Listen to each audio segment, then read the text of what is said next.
Hello అండి. Last week మీకు నేను పాలకూర కాడలతో పాలకూర మళ్ళీ ఎలా పెంచడమో చూపించాను కదా. ఒకసారి చూడండి అవి ఎలా పెరిగాయి.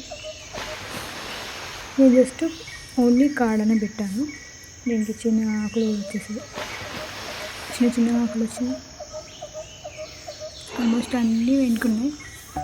ఇక్కడ ఒక్కటి కోతులు వచ్చి పీకేసేసాయి. ఇలా మంచిగా చిగురు వచ్చేసిందంట. ఇవేమో అంతకు ముందు పెట్టినాయి. నేను ఒకసారి కట్ చేశాను. ఇటు స్టిల్ ఇంకా కూడా బాగానే పెరిగింది. మళ్ళీ కొంచెం పూత వస్తుంది. విత్తనాలు ఏమైనా వస్తాయేమో చూద్దామని చెప్పి ఉంచాను ఇట్లనే కట్ చేయకుండా. ఇది లాస్ట్ వీక్ పెట్టింది. అంతకుముందు అవి కడలు పెట్టే ముందు మీకు చూపించాను చూడండి. ఇవి అంతకుముందు పెట్టినాయి. ఇవి కూడా మంచిగా ఉన్నాయి. వీటిని కట్ చేసిన ఆల్రెడీ ఒకసారి, బట్ మళ్ళీ మంచిగా పెరిగింది.